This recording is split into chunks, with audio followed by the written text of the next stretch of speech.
Out from his punishing schedule to be with us. Please give him a round of applause. We are indeed very, very grateful.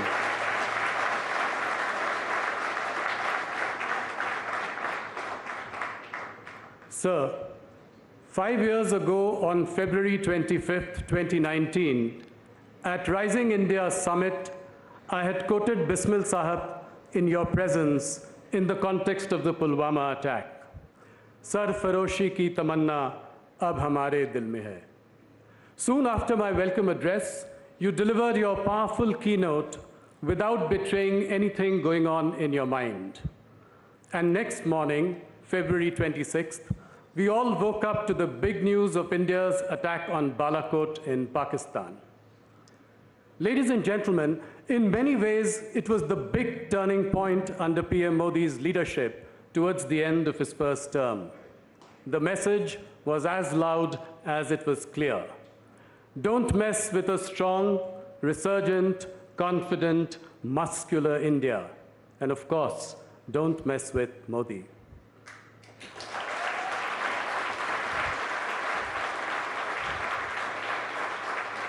Prime Minister, that was 2019.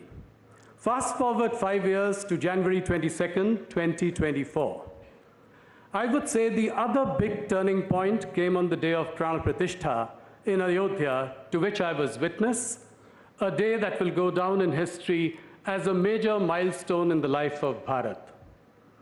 As I drove down the same evening from Ayodhya to Prayagraj to visit my mother, I could see amidst the celebrations and the bursting of crackers, the rise of a new India. As I passed through Gonda, Sultanpur, and Pratapgarh in Uttar Pradesh, I could see in people renewed hope, renewed energy, renewed confidence. In many ways, the civilizational and cultural resurgence of India is finally taking wing. A Bharat that is not only soaring, but doing so while remaining firmly rooted in its cultural moorings. अगर इसी बात को मैं आपके शब्दों में कहूँ, तो यह प्राण प्रतिष्ठा का समय सिर्फ विजय का नहीं, विनय का था। राम आग नहीं, ऊर्जा है। विवाद नहीं, समाधान है। वर्तमान ही नहीं, अनंत काल है। प्रधानमंत्री जी, 22 जनवरी के दिन आपने हमारी प्रतिष्ठा में प्राण फूंक दिए।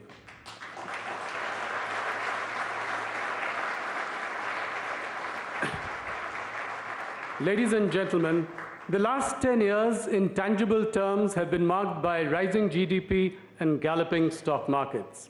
It has also been marked by efficient welfarism through direct benefit transfers while building an unprecedented scale of physical and digital infrastructure. Prime Minister Modi's biggest contribution is not only to take the Indian economy from the fragile 5 to the fabulous 5. His biggest contribution is to instill in every Indian a strong sense of self-esteem and a firm belief that India is finally getting its rightful place at the global high table of powerful nations. Today, our chest fills with pride that the Indian passport has gained in respect and stature. We bleed blue in every way. Finally, with your permission, Prime Minister, I would like to crystal gaze into the future. What would it be like, same time, 2029? I believe India will lead for global good, the theme of our Rising Bharat Summit this year. The next 5 years will mark a further acceleration of our journey towards a Viksit Bharat, one that will find its place in the top 3 economies of the world. Once again, it is not so much about adding trillions to the GDP, but the rise of India's stature globally. At the G20, you've shown that you are a bridge builder in a divided world. The New Delhi Declaration is a clear demonstration of your influence and relationship with global leaders. Ram willing, India will soon have a permanent seat at the UN. With the rapid strides the country is taking, we'll see an acceleration in reverse brain drain into the country. Global companies will soon have headquarters in Mumbai and Bangalore, while Indian conglomerates will take a bite of the Big Apple. Modi ji, all this has been possible because you think different, you think big, but you execute bigger. Your approval ratings show you're the most popular leader in the world. To Indians here and around the world, you're also by far the tallest. To end on a high note before your keynote, I would like to quote these powerful lines from Sacha Bharat by Ramdhari Singh Dinkar. वृथा मत लो भारत का नाम, वृथा मत लो भारत का नाम, भारत एक स्वप्न भू को ऊपर ले जाने वाला, भारत एक विचार स्वर्ग को भू पर लाने वाला, भारत एक भाव जिसको पाकर मनुष्य जगता है, भारत एक जलज जिसका जल का न दाग लगता है. Ladies and gentlemen, please put your hands together for the man of the moment, Prime Minister Narendra Modi.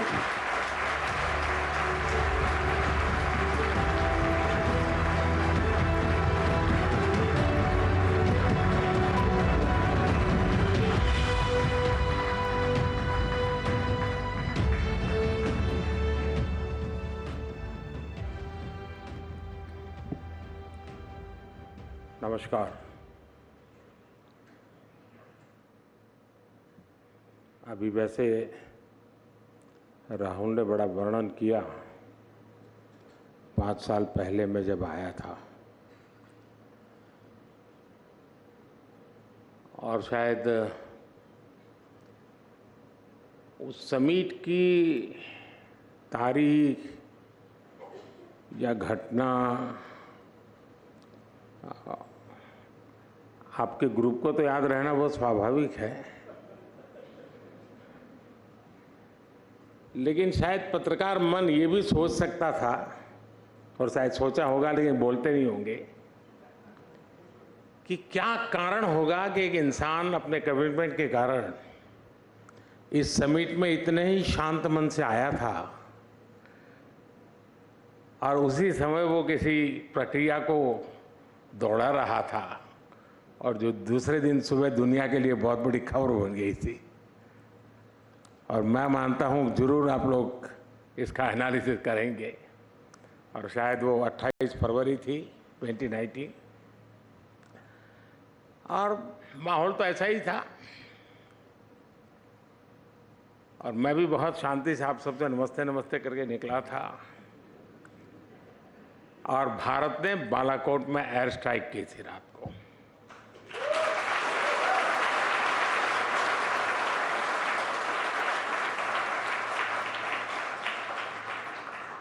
और वो एक दिन था और एक दिन आज है.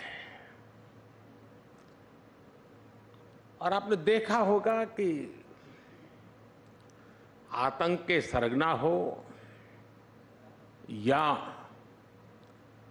विकास और शांति की चाहत रखने वाले देश हो, सब ने राइजिंग भारत अनुभव किया है.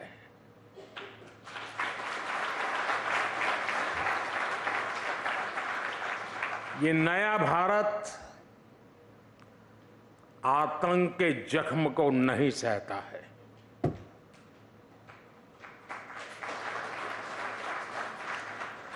बल्कि आतंक के जख्म देने वालों को पूरी ताकत से सबक भी सिखाता है.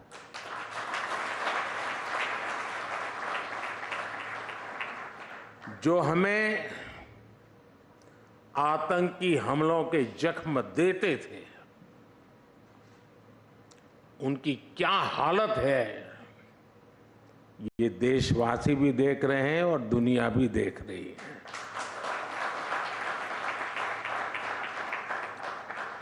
एक सुरक्षित राष्ट्र ही एक विकसित राष्ट्र का आधार होता है,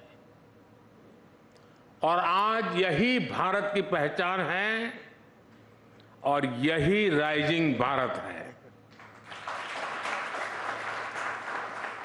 साथियों,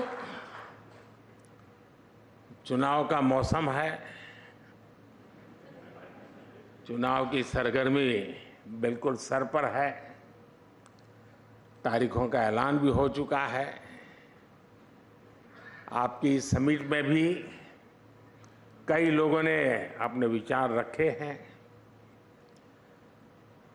डिबेट का माहौल बना हुआ है और मैं मानता हूं कि लोकतंत्र की यही खूबसूरती है। देश में भी धीरे धीरे चुनाव प्रचार जोर पकड़ रहा है। सरकार अपने 10 साल के कामकाज का रिपोर्ट कार्ड रख रही है। हम अगले 25 साल का रोड मैप बना रहे हैं और अपने तीसरे टर्म के पहले 100 दिन का प्लान भी बना रहे हैं।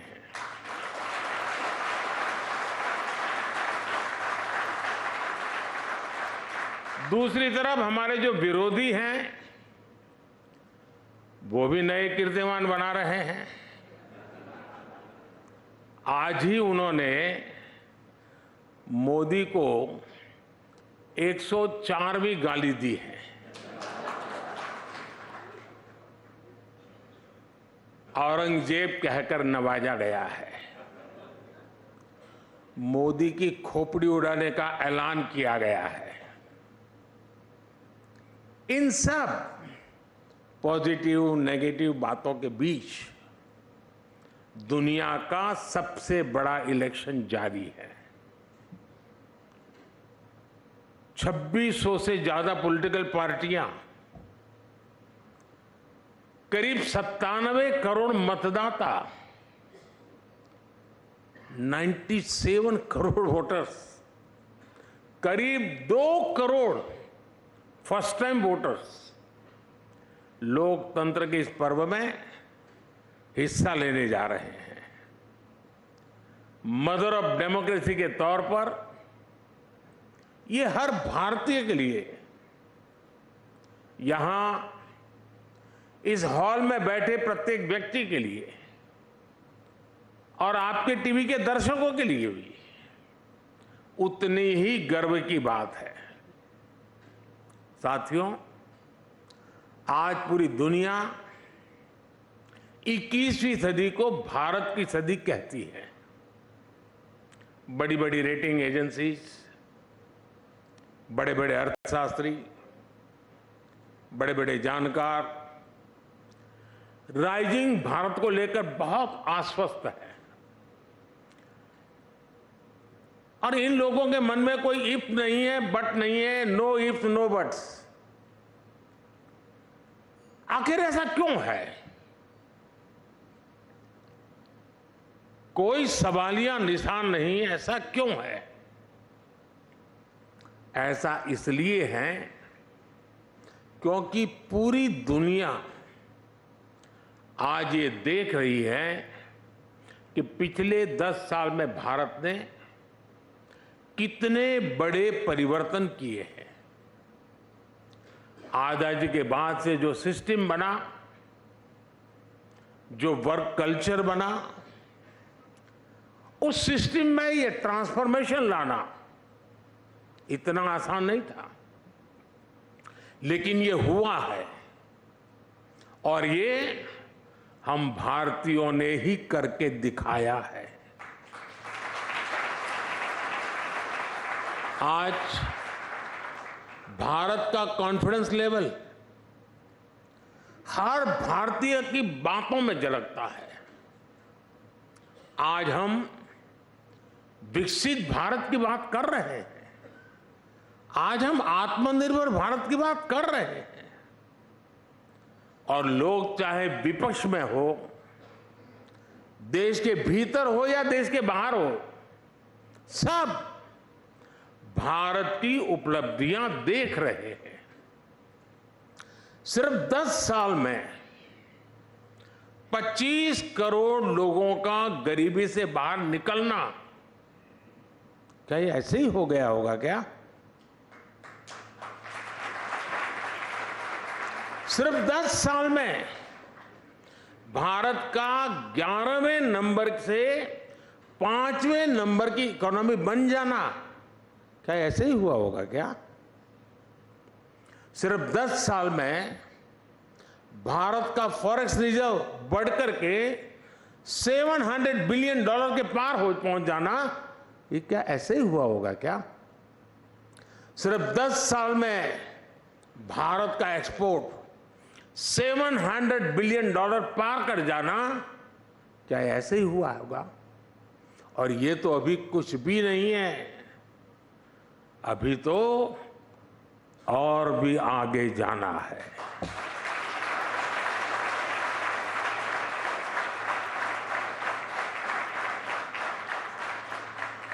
साथियों, यहां बड़े बड़े जर्नलिस्ट मौजूद हैं, इंडस्ट्री के लोग हैं, सिविल सोसाइटी के दिग्गज हैं, पॉलिटिकल फील्ड के लोग भी हैं, ब्यूरोक्रेसी वर्ल्ड के भी लोग हैं। आप जानते हैं कि हमारे यहाँ सरकारों में ब्यूरोक्रेसी में काम कैसे होता रहा है। फिर वो एक फैक्टर क्या था जिसकी वजह से ये बदलाव आया? वो एक फैक्टर है नियत।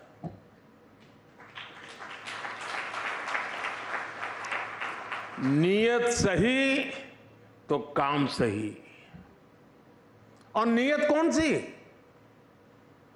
नेशन फर्स्ट की नियत। मेरे देश में कोई कमी नहीं है कि उसकी पहचान गरीब देश के रूप में हो। हम दुनिया के सबसे युवा देश हैं। एक समय में हम ज्ञान में, विज्ञान में सबसे आगे रहे हैं। दुनिया की कोई वजह नहीं है कि भारत किसी भी देश से पीछे रहे। बस हमें नेशन फर्स्ट की नीयत के साथ आगे चलना है। ये देश जो हमें इतना कुछ देता है, हम उसमें सिर्फ रहते हैं या फिर देश के लिए कुछ अलग करते भी हैं, ये फर्क बहुत बारीक है। लेकिन बारीक सा फर्क ही देश को आगे ले जाता है। जिस दिन आप अपने काम को देश के साथ जोड़ लेंगे, आप जो कुछ भी हैं, आप डॉक्टर हैं, इंजीनियर हैं, स्टार्टअप शुरू कर रहे हैं, जिस दिन आप अपने काम को देश के लक्ष्यों के साथ जोड़ लेंगे, तो समझ लीजिएगा कि नेशन फर्स्ट का बीज आप में अंकुरित हो गया है। यही नेशन फर्स्ट का बीज आज सरकार में, सिस्टम में, हर व्यवस्था में, हर व्यक्ति में, देश के कोने कोने में राइजिंग भारत का आधार बन रहा है। सिर्फ अपने लिए ही जिए, सिर्फ अपने लिए जिए तो क्या जिए? जीना है तो देश के लिए, और मरना भी है तो देश के लिए। साथियों, 2014 से पहले और आज की स्थिति में एक और ऐसा अंतर आया है जिसकी उतनी चर्चा नहीं होती। ये चर्चा देश की साख से जुड़ी है। जिस देश की साख गिर रही हो, उस देश के लोगों का स्वाभिमान भी ऊंचा नहीं रह सकता। 2014 के पहले भारत के साथ क्या स्थिति थी? आप याद कीजिए, 2014 से पहले घर घर में भ्रष्टाचार बड़ा मुद्दा था। देश की साख गिर रही थी, लेकिन तब की सरकार झूठे तर्कों के आधार पर अपने घोटालों को डिफेंड करने में जुटी रहती थी। आज स्थिति एकदम अलग है। आज सरकार भ्रष्टाचार पर कड़े एक्शन ले रही है। जो एक्शन लिया उसका हिसाब दे रही है और भ्रष्टाचारी झूठ बोल बोलकर खुद बचाव की मुद्रा में है। तब देश पूछता था कि पावरफुल लोगों पर ईडी, सीबीआई जैसी एजेंसियां एक्शन क्यों नहीं लेती, ये सवाल पूछा जाता था। आज पावरफुल और भ्रष्ट लोग पूछ रहे हैं कि एजेंसियां उन पर एक्शन क्यों ले रही है।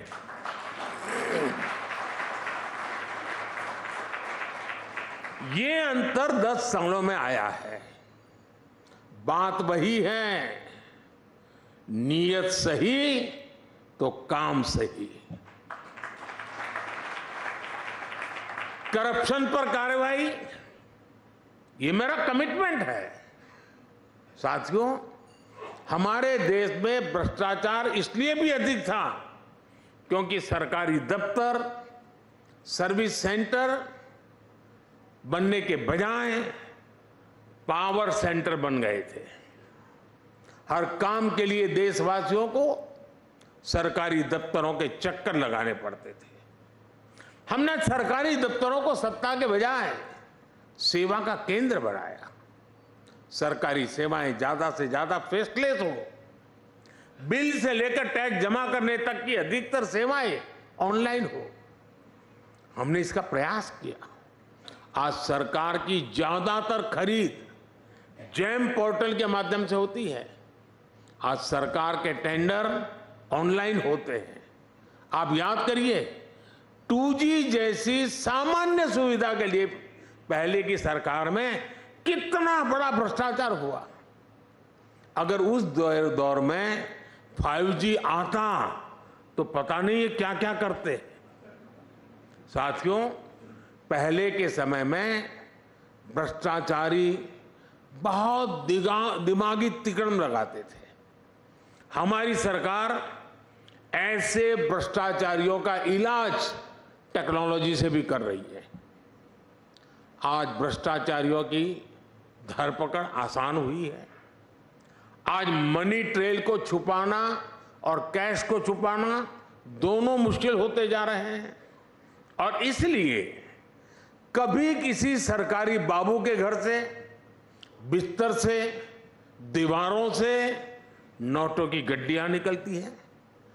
कभी किसी कांग्रेस के सांसद के घर से सैकड़ों करोड़ के नोटों के ढेर निकलते हैं।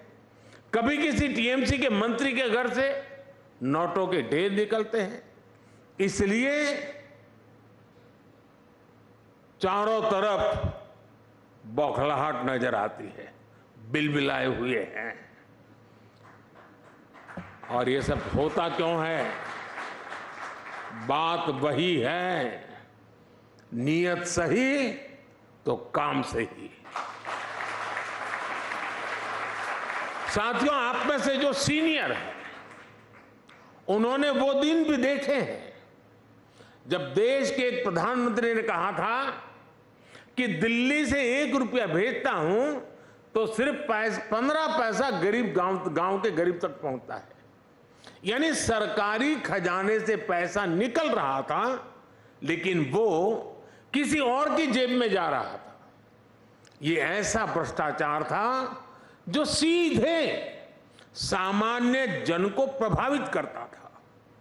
मनरेगा का पैसा सरकारी खजाने से निकलता था लेकिन मजदूर को मजदूरी नहीं मिलती थी। गैस की सब्सिडी किसी और के खाते में पहुंच जाती थी। अपनी स्कॉलरशिप पाने के लिए भी रिश्वत खिलानी पड़ती थी। 10 साल पहले तक जो सरकार में थे उनको ये सूट करता था, उनकी राजनीति को ही सूट करता था। लेकिन साथियों, हमने सरकारी खजाने की इस लूट को पूरी तरह से बंद कर दिया। हमने जनधन, आधार और मोबाइल की त्रिशक्ति बनाई। हमने डायरेक्ट बेनिफिट ट्रांसफर डीबीटी के माध्यम से 34 लाख करोड़ 34 लाख करोड़ रुपए सीधे लाभार्थियों के बैंक खाते में पहुंचाए। अगर पहले वाला हाल होता और 1 रुपया और 15 पैसा वाली थियरी होती तो 27-28 लाख करोड़ रुपए गरीबों तक कभी पहुंचते ही नहीं, कहीं और चले जाते। 27-28 लाख करोड़ अलग अलग योजनाओं के करीब 10 करोड़ फर्जी लाभार्थी, वो लोग जिनका कभी जन्म नहीं हुआ था लेकिन कागजों पर वो जिंदा थे, योजनाओं के हकदार बन गए थे। हमने ऐसे 10 करोड़ फर्जी नाम हटाए हैं। इसका मतलब उसका बेनिफिट लेने वाले लोग क्या मोदी का जय जयकार करेंगे क्या?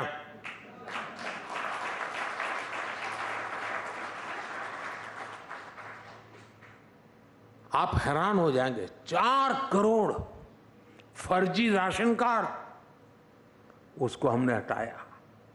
आप कल्पना कीजिए ये कितना बड़ा घोटाला था, गरीबों का कितना बड़ा हक मारा जा रहा था।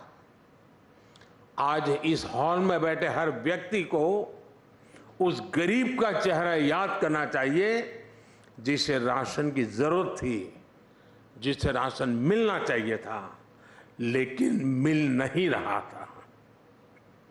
वो गरीब सरकार को कोसता था, अपनी किस्मत को कोसता था। आज हमारी सरकार में उसी गरीब को 1 नेशन 1 राशन कार्ड मिला है।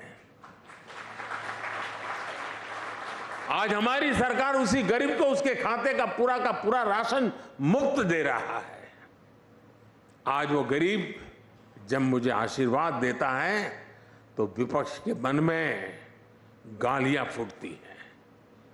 मेरे लिए भी गालियां, वो गरीब मुझे आशीर्वाद देता है इसलिए उस गरीब को भी गालियां, लेकिन गालियों से कोई फर्क नहीं पड़ेगा। देश ने तो मन बना ही लिया है। फिर एक बार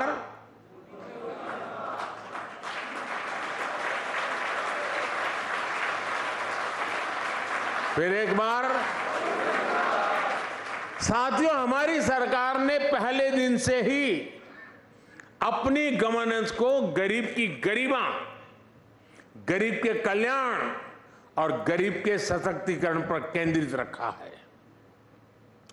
खुले में शौच करना, सड़क पर सोना, गंदा पानी पीना, धुएं में जीवन बिताना, अंधेरे में रहना, ये जीवन कोई शौक से नहीं जीता था।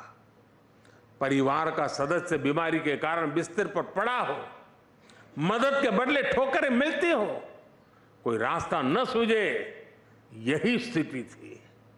आप सोचिए, आए दिन अपमान कैसे कितने घूंट गरीबों को पीने पड़ते थे। यहां बैठे बहुत से शायद जीवन की कल्पना भी नहीं कर सकते हैं कि कैसा जीवन था, लेकिन मैं ये सब कुछ अनुभव करके यहां पहुंचा हूं।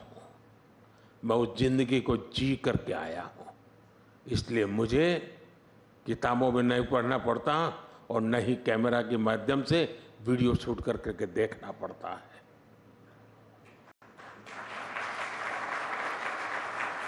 और इसलिए हमारी सरकार की जितनी भी फ्लैगशिप योजना है उनमें आपको गरीब के, सामान्य जन के इस दुख दर्द का भी इलाज मिलेगा। जिसको किसी ने नहीं पूछा उसको मोदी ने पूजा है। साथियों, आप में से बहुत लोगों को पता नहीं होगा कि एक बैंक खाता खोलने के लिए भी गरीब से गारंटी मांगी जाती थी। लोन की बात तो छोड़ दीजिए, देश के एक बड़ी आबादी जो भूमिहीन थी उसे भी ऐसे ही छोड़ दिया गया था।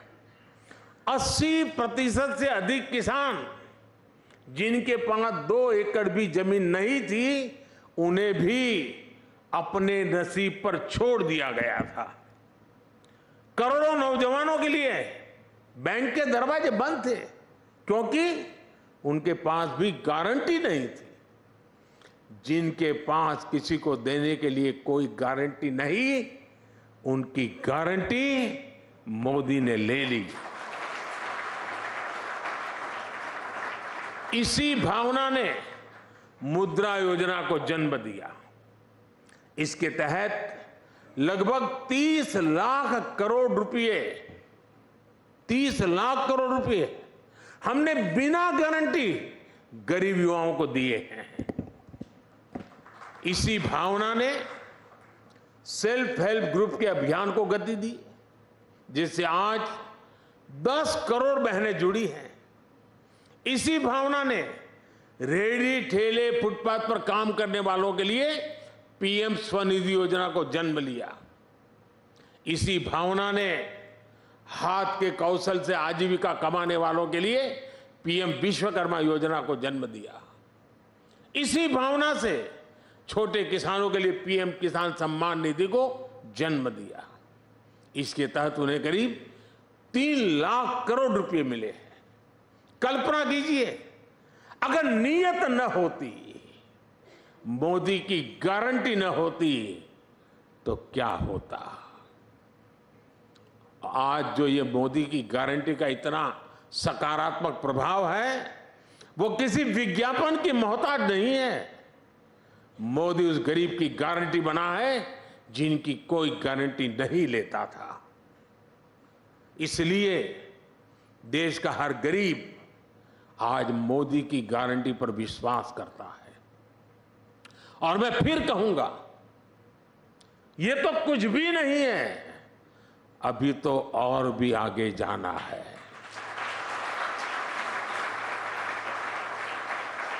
साथियों, हमारे देश में लंबे समय तक राजनीतिक उपेक्षा का बहुत बड़ा शिकार देश का मिडिल क्लास भी रहा है।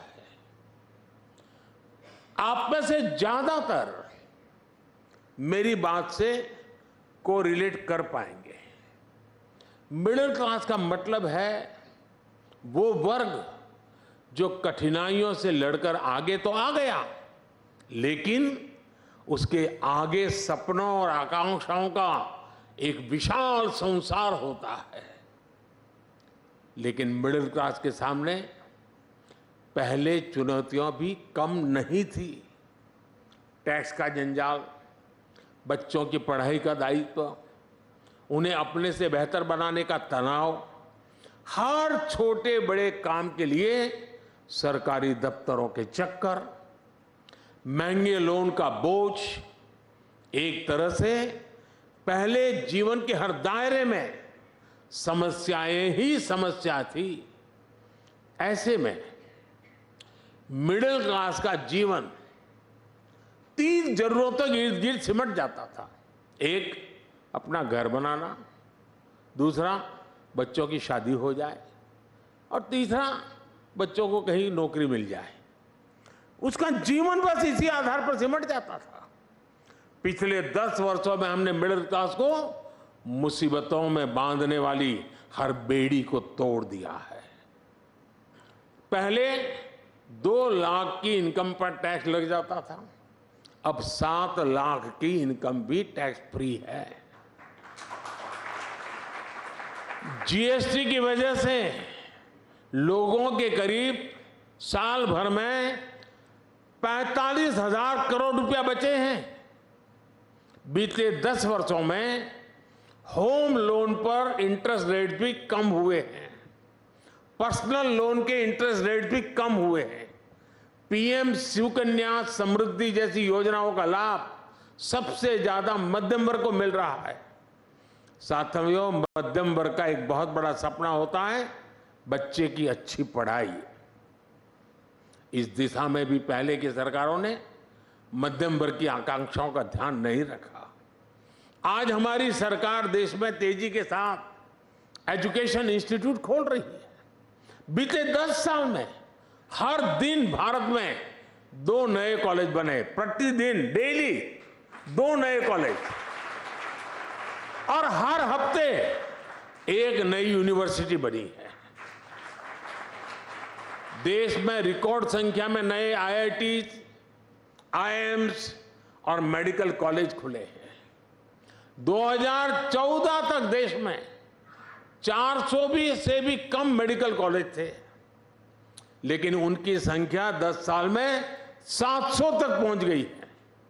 2014 में पूरे देश में सिर्फ 50,000 एमबीबीएस सीट थी। आज देश में एमबीबीएस सीटों की संख्या बढ़कर 1 लाख से ज्यादा हो गई है। मेडिकल में पीजी की सीटें भी 2 गुनी से ज्यादा हो चुकी है। सरकार ने स्थानीय भाषा में मेडिकल और इंजीनियरिंग की पढ़ाई का जो निर्णय लिया है, उसका भी फायदा मध्यम वर्ग के बच्चों को मिला है। हमारे मिडिल क्लास परिवारों के हजारों करोड़ रुपए अपने बच्चों को बाहर किसी देश में पढ़ाने में खर्च हो जाते थे। ये पैसे बचे, इस दिशा में भी हमारी सरकार काम कर रही है। आज दुनिया के एक से बढ़कर एक विश्वविद्यालय यहां भारत आकर अपना अपना कैंपस खोलना शुरू किया है। फॉरेन यूनिवर्सिटीज की मदद के लिए सरकार ने नियमों में भी बदलाव किया है। साथियों, बीते 10 साल में जो नए सेक्टर खोले गए हैं, उन्होंने भी मध्यम वर्ग के बच्चों के लिए आगे बढ़ने के नए रास्ते बनाए हैं। स्पेस सेक्टर हो, स्टार्टअप हो, ड्रोन और मैपिंग सेक्टर हो, इन सबको नौजवानों के लिए खोल दिया गया है। डिफेंस सेक्टर में भी रिफॉर्म करने से हमारे नौजवानों को नए अवसर मिल रहे हैं। स्पोर्ट्स सेक्टर में भी हमने जो आधुनिक इंफ्रास्ट्रक्चर बनाया था, ट्रांसपेरेंसी पर जो काम किया, उसने भी नौजवानों के लिए नए अवसर बनाए हैं। अभी हमने जो पीएम सूर्यघर मुफ्त बिजली योजना शुरू की है, उससे भी बड़ी संख्या में रोजगार और स्वरोजगार के नए अवसर बनने वाले जा रहे हैं। और उसके कारण मध्यम वर्ग का बिजली का बिल 0 होने वाला है। मध्यम वर्ग का एक और बड़ा सपना होता है शहर में अपना घर। लेकिन आप जानकर हैरान रह जाएंगे कि शहर में रहने वाले मिडिल क्लास के लिए पहले की सरकारों में एक भी योजना नहीं थी। मध्यम वर्ग के घरों के लिए पहली योजना अगर किसी सरकार ने बनाई तो हमारी सरकार ने बनाई। हमने मध्यम वर्ग के लोगों को घर के लोन में सब्सिडी दी, ब्याज में राहत दी। इस पर करीब 50,000 करोड़ रुपए हमने खर्च किए। इसका भी बहुत बड़ा लाभ मिडिल क्लास परिवारों को मिला है। उनके अपने घर का सपना पूरा हुआ है। साथियों, दिल्ली एनसीआर के लोग जानते हैं कि पहले की सरकारों के समय कितने फ्लैट फंस गए थे। लोग किराए के घरों में रहते थे, ईएमआई भी भरते थे और अपने घर के पूरा होने के इंतजार में जीवन पूरा कर रहे थे। मिडिल क्लास के इन परिवारों की भी पहले किसी सरकार ने सुनी नहीं थी। हमारी सरकार 25,000 करोड़ रुपए की व्यवस्था करके ऐसे अधूरे प्रोजेक्ट को पूरा करवा रही है ताकि मिडिल क्लास के परिवार को उसका अपना घर मिल जाए, उसने जो इन्वेस्टमेंट किया है उसको मकान मिल जाए। ऐसी परेशानी फिर ना हो, हमने इसके लिए भी रेरा कानून बनाया है। आज करीब 1.25 लाख बिल्डिंग प्रोजेक्ट्स रेरा के तहत रजिस्टर्ड है। अब कोई ये मनमानी नहीं कर सकता कि किसी मिडिल क्लास के व्यक्ति का घर फंसा दे या अधूरा छोड़ दे। और ये काम मध्यम वर्गीय परिवारों के जीवन में बहुत बड़ा राहत का काम है और ये ही तो मोदी की गारंटी है। साथियों, मोदी सिर्फ शहर में ही नहीं, गांव में रहने वाले लोगों की संपत्तियों की भी चिंता कर रहा है। गांव में प्रॉपर्टी के कागज ना होने की वजह से लोगों की जिंदगी कचहरी के चक्कर काटने में ही गुजर जाती है। जमीन को लेकर झगड़े ना हो, कचहरी का चक्कर ना लगे, गांव की प्रॉपर्टी पर लोन मिले, इन बातों को ध्यान रखकर स्वामित्व योजना चलाई जा रही है। बड़ी बड़ी इंटरनेशनल एजेंसी कहती हैं कि लोगों के पास उनकी प्रॉपर्टी के राइट्स होना किसी भी देश के विकास के लिए बहुत जरूरी है। स्वामित्व योजना के तहत हमने करोड़ों परिवारों को उनके लैंड टाइटल दिए हैं। आज देश के गांव-गांव में ड्रोन की मदद से मैपिंग का काम चल रहा है, प्रॉपर्टी के राइट देने का काम चल रहा है और इससे भी रोजगार के कितने मौके बनते हैं आप अंदाजा लगा सकते हैं। साथियों, 2014 तक पूरी दुनिया भारत को एक ओवरलोडेड फ्लाइट के एडिशनल वेट की तरह देखती थी, लेकिन आज भारत वो पैसेंजर बन चुका है जिसके बिना ग्लोबल फ्लाइट उड़ान भरने की सोच भी नहीं सकती। अगले 5 साल में भारत वो पायलट बनेगा जो ग्लोबल फ्लाइट को नई बुलंदी की तरफ ले जाएगा। अगले 5 साल अनप्रेसिडेंटेड ट्रांसफॉर्मेशन के होंगे। अगले 5 साल अनप्रेसिडेंटेड ग्रोथ के होंगे। अगले 5 साल अनप्रेसिडेंटेड एक्सपेंशन के होंगे। अगले 5 साल अनप्रेसिडेंटेड प्रॉस्पेरिटी के होंगे। और ये मोदी की गारंटी है। आपने मुझे अपनी बात रखने के लिए सबके बीच बुलाया, मैं आपका बहुत बहुत आभारी हूं। बहुत बहुत धन्यवाद।